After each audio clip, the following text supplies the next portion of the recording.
These drugs unsustainable, these pills get unattainable, my ego gets inflated. What's up, guys? Welcome to another edition of your favorite local podcast, Stew with Stoid. I'm sitting here with a longtime friend, internet homie, Davey Not David. What's going on? How you doing? What's up, Dave? How you feeling today? Feeling good, my boy. Shit, Feeling man. good. Where can the people find you online? SoundCloud, Apple Music, Spotify. Throw your Instagram out there.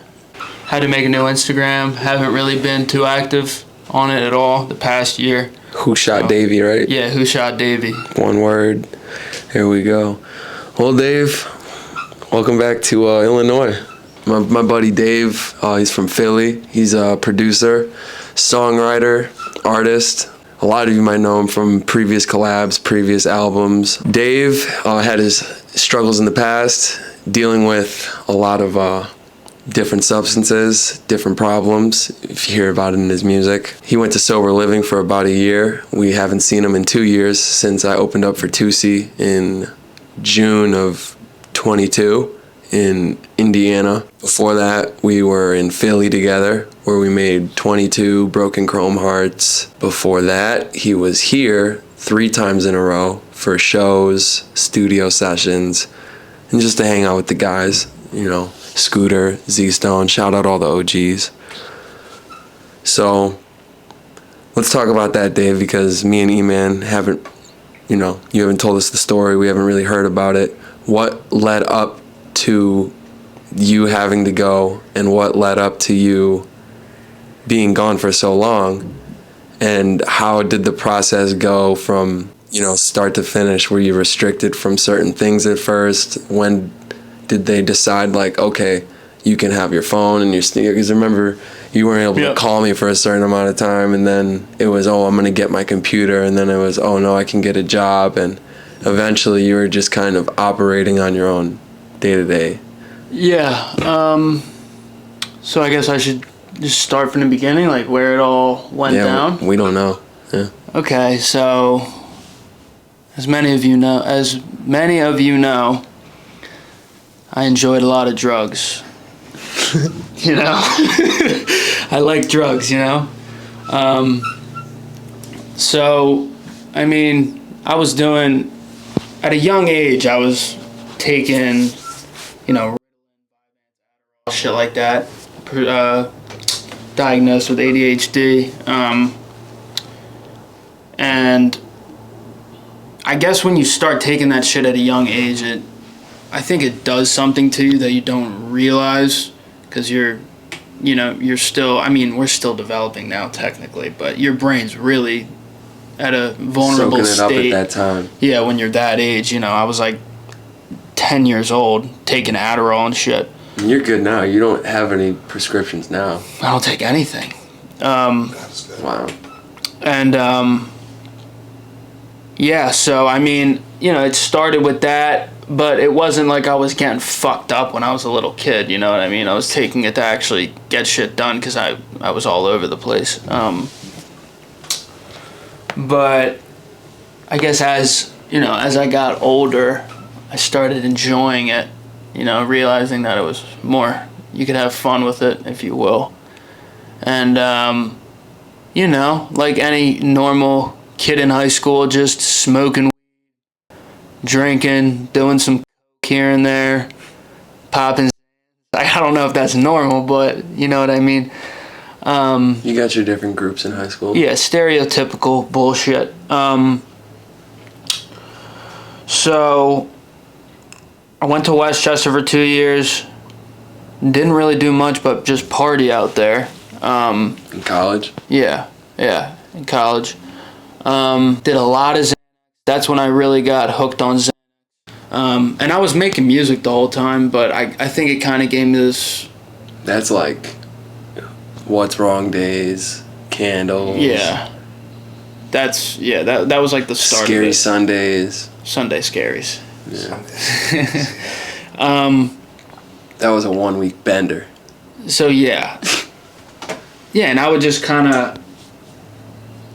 like make shit, like just crazy shit. I would send you shit sometimes. It'd be like, what the fuck is this? But then, you know, every now and then it would be like, all right, this works. This is crazy genius. Yeah. So I mean, I guess there's something, you know, inside of me that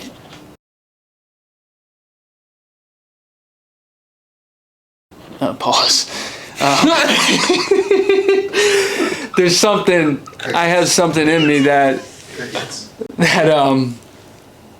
you know, some type of talent, I guess, when it comes to, you know, creativity and making music, art, whatever you want to call it. Because you never went to like a music school or anything, and the thing I've always felt with you was you were never technical with it, as in, you know, Steven, he's like, oh, where should I put this hydronome with this, and he knows all the words and all the technicalities, but you're like, I know if I push this button then that happens, and I don't know why it happens, but I know that it happens. Yeah, absolutely. I mean, it's like an unorthodox way of... It's very unorthodox. Yeah. That's the right word. Yeah, I mean, I started making beats when I was like... I feel like I have so much to say right now. I don't even know where to start, really. You told me about how you got into making beats, like your older sister's ex-boyfriend or something. And yeah, no, my sister was dating this kid at the time. And I think I was in 8th grade. But before that, I remember like fucking around on GarageBand and shit like that, just doing random shit. Back to the point. But yeah, I was in 8th grade and he pirated a version of Logic on my laptop, and I was just making beats, and I didn't really know what I was doing, but I guess that's kind of like my style to this day. I don't 100% know what I'm doing, but I just make what sounds right, and it usually works. You know, it's trial and error. But yeah, and just stuck with it ever since. And then I just wanted someone to rap on the beats or sing or whatever, and never had anyone to do it, so I was like, I think I can do it. And that's how I started doing that. But the real passion for the music comes from the production, not necessarily singing and rapping, but it's definitely developed over the years. But back to... So you're in college, first 2 years. The drug use. So no, I was just getting fucked up, you know. How did that Nobody told Siri to do that. That's crazy. Either way. So moved back home because I wasn't going to school anymore, and I was just drinking every day, and drinking every day, undercover alcoholic. And dropped out of school, stuck in bedroom still. My bad. I'm a fan.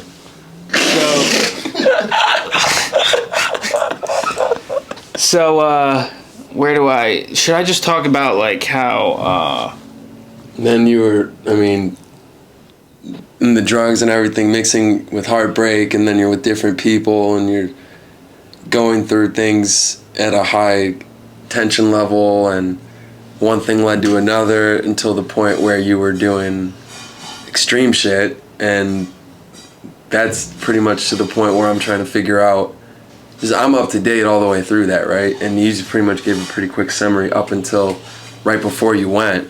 So, like, what, like, wasn't there some sort of, like, didn't you do something dumb and the cops, and then you were, like, fucked up, and then your dad was like, he's got to go, and then you went? Like, what happened? Alright, you want the story? I've never told you this story. So, this would have been about 14 months ago, probably. 15 months ago. Mm-hmm. So, taking Xanax every day. If I couldn't get Xanax, I'd get some perks, and I'm sure they were pressed, you know what I mean? But I had 2 different plugs. Well, I had 3 different plugs, really. But, so, the one day, I'm trying to get Xans, and my plug at the time had as well.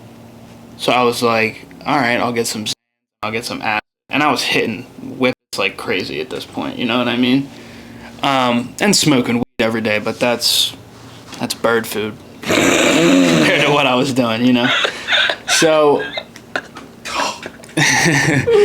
so anyway, I'm picking up from my plug. He's dropping off, right? I didn't have a car at this point. No one trusted me to use their car at this point. Still at my parents' place. So there is next to where my house is, there's like this old barn, this old house back in the, you know, Valley Forge, yeah. Is in his backyard. So it's like Civil War, I think. I don't think it was Revolutionary. I think it was Civil War. Smoking logs and Lincolns. Yeah. So this guy, General Duperty or Lieutenant Duperty or some shit, this guy from France who was stationed in Valley Forge during the war, he had this house, like right, and it's still there. It's right next to where I grew up. And so I'm like, I tell my plug to meet me there. He meets me there.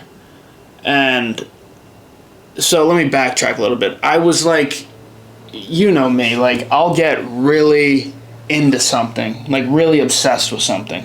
You know what I mean? And I'll stick with it. Like right now, it's disc golf, right? Mm-hmm. Playing a lot of disc golf for no reason. Motherfucker has a professional disc golf association card in his wallet. Yeah, I'll show it to you later. Ridiculous. Crazy. I just went to a nice course the other day. That's fun. You play?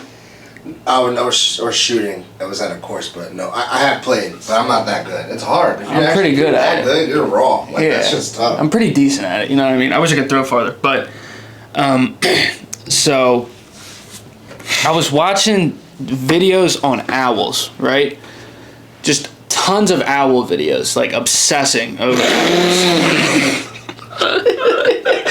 So, just my fucked up brain getting all fucked up, just watching these owl videos, and there's something about an owl that's crazy. You ever see an owl? The neck turn all the way around. Yeah. Well, but have you ever seen an owl in the wild? No. No, yeah, exactly. So they're interesting, and that the fact is you don't really ever see them, right? So I'm just watching all these crazy videos of owls and getting fucked up, whatever. I tell my plug, I remember I was watching an owl video right when my plug was like, I'm on my way. So I go over to the Duperty house, and I'm waiting for him, and he comes and gives me zins. I probably got like 30 like Pharmapram zins in like a little box, which is Pharmapram comes from Mexico, so they're sealed. So they were actually, I think they were good. But anyway, so we're smoking a little bit. He's like, I have acid. And I was like, oh, word? Let me get like 5 tabs. I didn't take all 5, but I'm like, let me get 5 tabs. So we're smoking. I pop a zin. I take a tab. Walking around. And I look over to, like, I just look over at my shoulder, and I just see on this like tree that's cut down this owl. And I'm like, what the fuck is going on? The same owl in the video that I was watching, right? And I'm like, this is so weird. So I walk up to it, and it's a statue of an owl. Like a lifelike statue of an owl. So I'm like, all right, I'm taking it. So I took it home. I have it, look. I still have it to this day.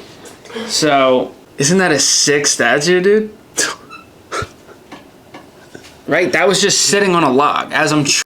Wait, did it belong to the park, or did someone just left it there? Dude, someone just left it there. Send me that. So, owl thing happens, and then he dips. I go back to my house, and I'm just balls, popping, smoking, hitting, probably drinking, who knows. And I did that for like 5 days straight, just watching videos of owls, right? And like on the 3rd day, I think I literally was like losing my mind. I was like, I literally can't do this anymore. All hail the owl. No, I was like, I can't do it. I was like, what the fuck am I doing? So like, I think the owl and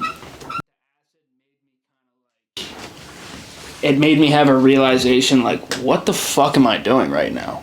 Like, and I wasn't really making music at the time, you know. I mean, I was, but like, I wasn't like focused on it. You know what I mean? Like, it's different when you're like focused on it compared to like, oh yeah, I make music. Like, you have to be active in order to like see any type of traction when it comes to this shit. So like, I just needed a change, and like that week of just like tripping and doing these, you know, drugs and drinking and smoking, it was like, I was like, I'm going to die if I don't do something about this. And then I was like just tripping balls one day that this was happening. I was like, I need to go to rehab. Like, I just said it to my parents. I was like, I need to go to rehab again. And this was the second time I went to rehab. I went because I got arrested when I was probably 20 years old. And I went to rehab, but I had no plans of like actually, I just kind of went to like get a break and figure my brain out, you know what I mean? But came back home after the first time, whatever, fast forward, now we're here, and I'm like, I need to get sober. And I remember texting you guys like, I need to get fucking sober. Like, and I was just like out of my mind at this point. And I go to rehab, and I remember I was tripping balls when I got to rehab. And, well, I don't really remember. You went tripping? Yeah, I took a cab right before I went. Hell yeah. I was like, why wouldn't I? You know what I mean? Oh my goodness. Whatever, I'm in rehab, this place in Malvern. I think it was called the Malvern Institute or some bullshit. So I'm there, and immediately when I sober up after like a day or two of being there, I'm like, all right, I want to get the fuck out of here. Like, fuck this. After one day of being there. Yeah, like, or like 2 days of being there. Damn. And I was like plug at the time, and like I was dabbling, but like not doing them like crazy, you know what I mean? Right. And so You're just dabbling with the shit? yeah, like if I couldn't get Xanax, you know what I mean? So if I couldn't get the Xanax, I'd get the perks. I'd like sniff a 15 and like pop a 10 depending on what he had, like shit like that. I've still never done.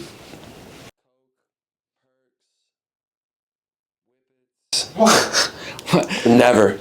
There's not weapons or None of that. Yeah. Like, the farthest I've gone is psychedelics and a bar in high school.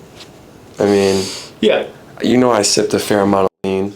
yeah. Like, We've sipped some together. That like wasn't a long extensive. That was like a 6-month like hiatus with me, if I'm being real. And it was like a lot within the 6 months, enough to like get over it. Mm-hmm. And then, I mean, I know rappers that still sip today after seeing Juice die, after seeing Fredo die. I've seen all these motherfuckers die. They still, dude, it's they don't want to help themselves. I mean, it's, if you can afford it, it's Sober like, living. why no. Oh, drugs. If you can afford it, why wouldn't you do it? You know what I mean? That was a big part for me. It was like, I can't afford to do drugs every single day. Like, I wasn't doing anything. I was like stealing shit from stores and selling it online like a scumbag. Like, I wasn't, and it was like weird, stupid like little shit. obsessions with things, and you'd get a lot of them, and then like remember the guy that burned you or tried to burn you for the shoes, and he lived in Joliet? Yeah, dude, I was thinking about that the other day, and I was like, I was thinking about that yesterday, and I'm like, I look back at moments like that, and I'm like, what the fuck was I on, bro? Like, It didn't make much sense what you were trying to say happened. I don't even remember exactly. I don't remember. You know what But I mean? Like, you were complaining and you were like slurring. You called me and you were like, "This guy's trying to burn me for these metallic fives. Ooh, out the van. You're gonna have to pull up on him. He's in Joliet." I'm like, "Whoa." yeah, no, I was just very manic, irrational thinking. But so anyway, so I go to rehab, and I was like, I just wanted to detox. I just wanted to get off the pills. I still wanted to drink. I still wanted to smoke. Didn't you have a seizure or something? So yeah, I'm getting there. So I'm in rehab, and like I said, I was dabbling with opiates a little bit. So I had opiates in my system. So, do you know what Suboxone is?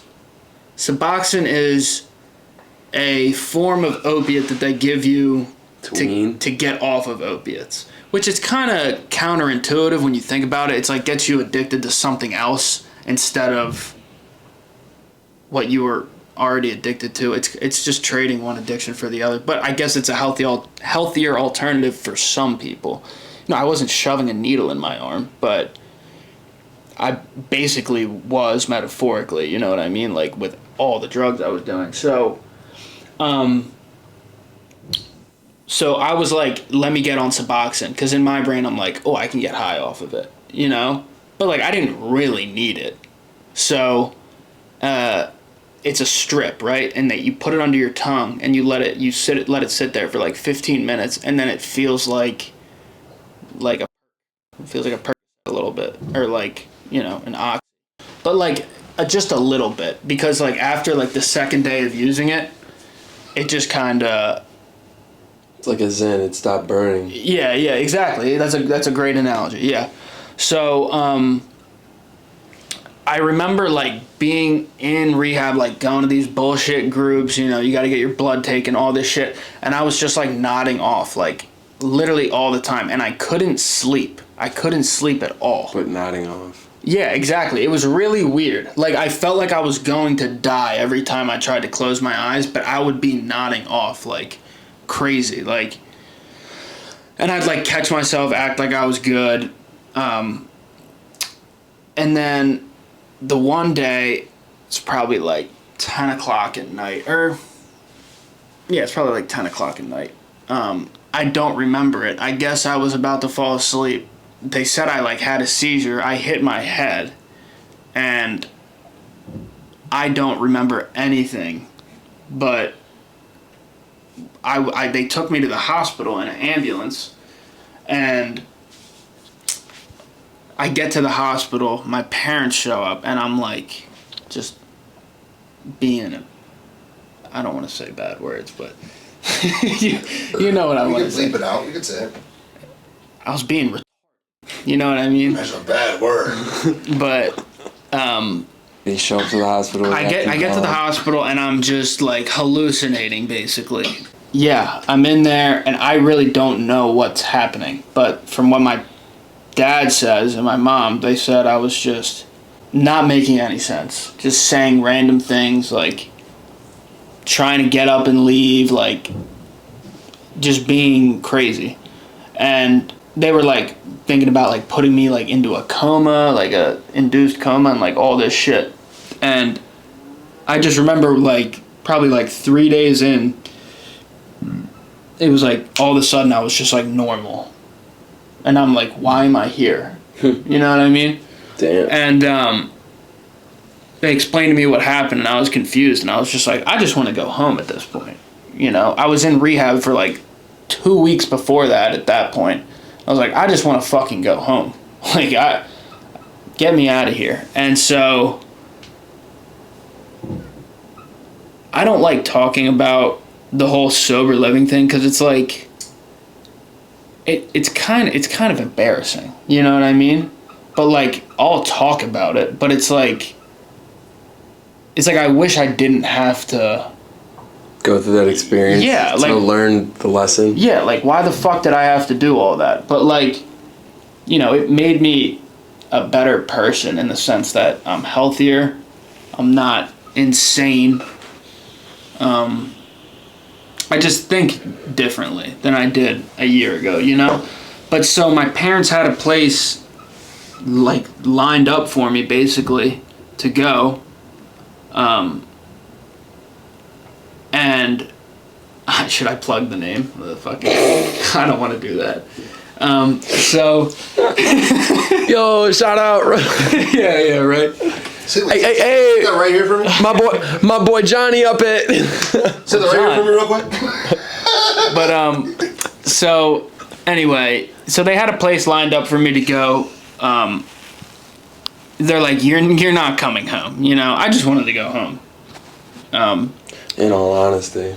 Yeah. And so, but they're like, no, you can't come home. So I get out of the hospital about a week later, and they're like, when I was in the hospital, they had me on like a shit ton of Valium, like intravenously, like just pumping me with Valium because I was going crazy. Like they needed to like calm me the fuck down. So the owner of the sober house that I ended up going to said he needs to go detox for a week at rehab again. So I went to a different rehab, and I had to detox for a week. And the day I got there from the hospital, they dropped me off, and I'm like, I walk in and I'm like, fuck, I gotta do this bullshit again. And square one. So I'm, you know, they make you sign all this bullshit. They make you piss in a cup. They, you know, there's a bunch of shit they do. Your intake is what they call it. So I'm like halfway through the intake, and I had a very hard time shitting and pissing. Like I couldn't shit and I couldn't piss. Like I don't know why, but just backed up. I don't know. No, it wasn't even that. It was like I had to, but I couldn't. Like, there was something, my body just reacted to being off of these drugs that I was on for so long, just so strangely. Like, it was bad. So, I'm halfway through the intake, and they're like, piss in this cup. I'm like, I can't. And they're like, God. They're like, why can't you piss in this cup? And I'm like, I literally can't. Like, I don't know what the fuck. Me out. No, I'm like, I can't piss right now. Like, there's something wrong with me. Like, I don't know what's going on. So I'm like, all right, I'm just gonna leave. So they're like, what? I'm like, I'm leaving. And so I leave. Right? And I'm walking around Berwyn. That's where my high school is, in Berwyn. And I'm walking around Berwyn, and I go to my buddy's house to see if he's home. He wasn't home. I never told him I went to his house. I rang on his doorbell to see if he was home. Evan. He wasn't home. So I'm like, fuck, what am I supposed to do? So there's a place that sells cheesesteaks in Berwyn. So I go to the place that sells cheesesteaks. What? And the lady can see that I'm like, visibly, like, there's something wrong. Inebriated or something. Like there's something wrong. She's like, are you okay? Like, what just happened? And I'm just like, yeah, I just like left rehab. Like, I just told her everything that happened. And I didn't have a phone on me or anything at this point. She was like, do you want to make a phone call? Like, do you want to call somebody?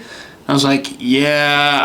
I'm like, the game over. You know what I mean? Like, I guess I gotta go back to rehab. Like, game over. So I call my parents. I'm like, look, I left. They're like, what the fuck are you talking about? You left. You literally just got there an hour ago. And I'm like, yeah, I didn't want to be there. Like, simple as that. They're like, you have to. I'm like, all right. And at this point, I'm like, you know what? The past years, but really the past month, it's just been so, like, stressful on me. I'm like, I don't even care anymore. Do what you want. You know what I mean? Like, so the lady actually gave me a cheesesteak for free, which was cool. Wow. But so I'm shorty. So you can plug that place. I can't even remember what it's called. Anyway, so parents pick me up. They drop me back off. I'm like, fuck. You know, and this shit is like, bro, I'm 24. Like, I'm 23 at that point. But, like, it's embarrassing, dude. It's like, you know, a bunch of my homies are graduated college at this point, and, like, they have, like, jobs, and, you know, they're doing their own thing, making real people money. Couple-year relationships. Yeah, like, you know, and I'm just, like, sniffing Percocets, hitting whippets, and, like, trying to roll the biggest backwood I can. Like, thinking I'm, like, on one. Like, like I'm fucking Ernest Hemingway. You know what I mean? Like, Jimmy Jones. Drinking, like, a crazy amount. And I don't know. So, I go to the rehab for a week again. And I'm ready to just get the fuck out. And at this point, I know I'm going to this place. And so my mentor, I guess I can call it, John, picked me up. Never met this guy in my life. He has a really crazy story too, John. Great guy. I love him a lot. He's a good guy. He did a lot for me. John. Okay. Have I ever told you about John? Yeah, John. He's Shout out, John. good guy. So he picks me up from rehab and he's like, yeah, you're not going home for a little bit. And I'm like, all right, what the fuck? So on the way there, he has like fishing rods in the car and he's like, oh, you like fishing? I'm like, I love fishing. Okay. He's like, all right, let's go fishing. So we go fishing, like right from the rehab, and as we're driving around, we're talking about where I'm from, getting to know each other and shit, and then playing him like music and shit. Like I told him like, oh, I make music and shit, but like at that point I'm like, even right now I haven't made anything in a while, but like it's not the point I'm getting at. But so he takes me to the crib, we're talking about music and shit, and he's like, you should continue doing this is really good shit. And yeah, so I get to this place and I'm like, it was right around this time last year. What? You want this? No, do you want this? Yeah, sure. Keep going. It was right around this time last year when I got there. I think it was May 5th, I want to say.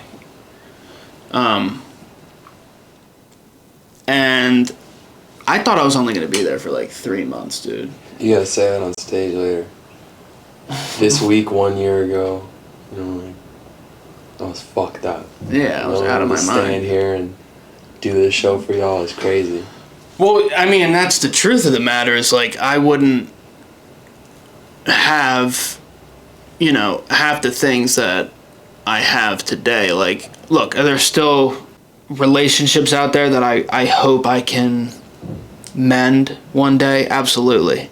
Am I going to with every one of them? Probably not. And I'm going to have to live with that. And that's okay, right? Oh, yeah. But, like, that's part of like going through this is like learning that not everything's gonna go like perfectly to plan. So, and like your way, like that's not how this world works. And like, I don't really buy into the whole AANA thing, but like, I can't say that they don't have like good principles. You know what I mean? Like it makes sense what they're trying to do, and for some people that works 100%.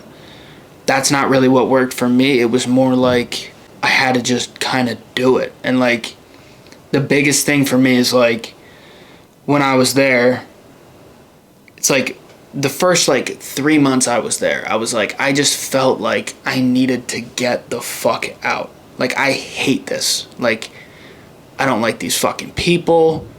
I don't like the whole structure. I don't like the classes. I don't like the structure of it. I don't like any of this shit.